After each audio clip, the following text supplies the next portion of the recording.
Seumpama biji sesawi yang ditabur.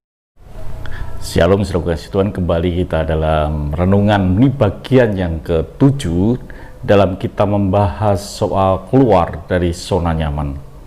Saudara yang kasih Tuhan, untuk belajar dari zona nyaman itu tidak mudah, tapi itu bagian yang harus kita lakukan dalam perjalanan ini.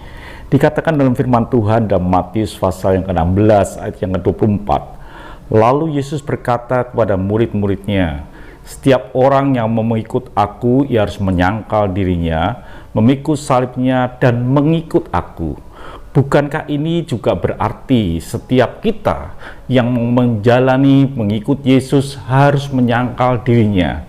Syaratnya adalah menyangkal dirinya dan mengikut Tuhan. Ini bukti bahwa setiap kita harus keluar dari zona nyaman. Tidak bisa kita tinggal dalam zona nyaman.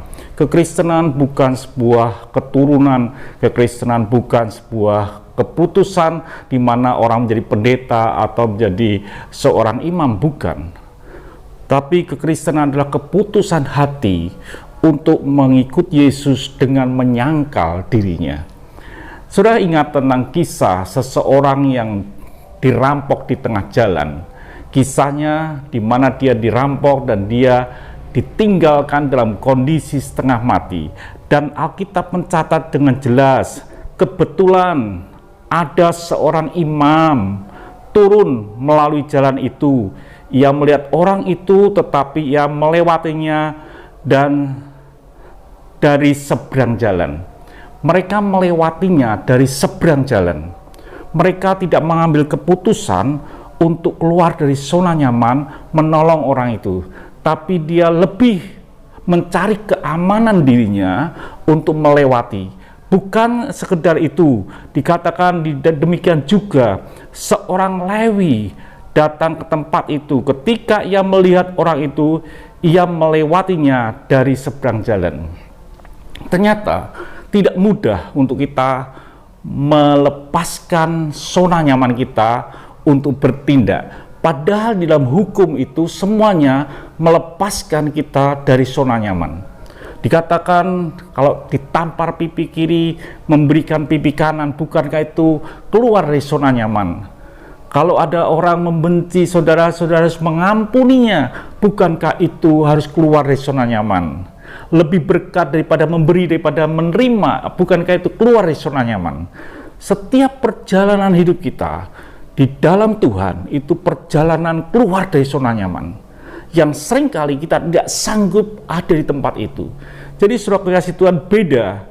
Dikatakan dalam ayat berikutnya, lalu datanglah seorang Samaria yang sedang dalam perjalanan ke tempat itu, dan ketika ia melihat orang itu, tergeraklah hatinya oleh belas kasihan. Jadi tergeraklah hatinya oleh belas kasihan dan dia menolong orang itu. Dan kalau saudara baca ceritanya sampai selesai, kita menjumpai betapa dahsyat hati daripada seorang Samaria ini. Orang yang mau keluar dari zona nyaman, bahkan dia membawa orang itu, membawa ke tempat penginapan, dan dia berjanji, semua boleh engkau belanjakan untuk mengobati orang ini, nanti selesai daripada itu aku akan ganti semuanya. Bukankah mereka sanggup keluar dari zona nyaman?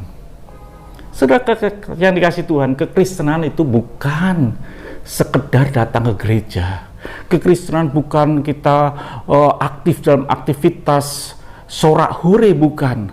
Kekristenan adalah perjumpaan hati dengan Tuhan, dan kita meninggalkan zona nyaman kita, mengikuti Yesus, menyangkal dirinya, memikul salibnya, dan mengikuti Tuhan. Saudara kasih Tuhan, itu kekristenan yang tidak pernah bisa ditawar, yang harus kita lakukan, yaitu meninggalkan zona nyaman kita. Saya harap saudara kasih Tuhan, saudara adalah salah satu orang yang sanggup keluar dari zona nyaman dan berjalan dengan Yesus. Dahsyat saudara kasih Tuhan. Hidup ini akan menarik ketika saudara berjalan dengan Tuhan. Kita akan melihat kemuliaan demi kemuliaan. Tuhan memberkati saudara, sampai jumpa esok pagi. Haleluya.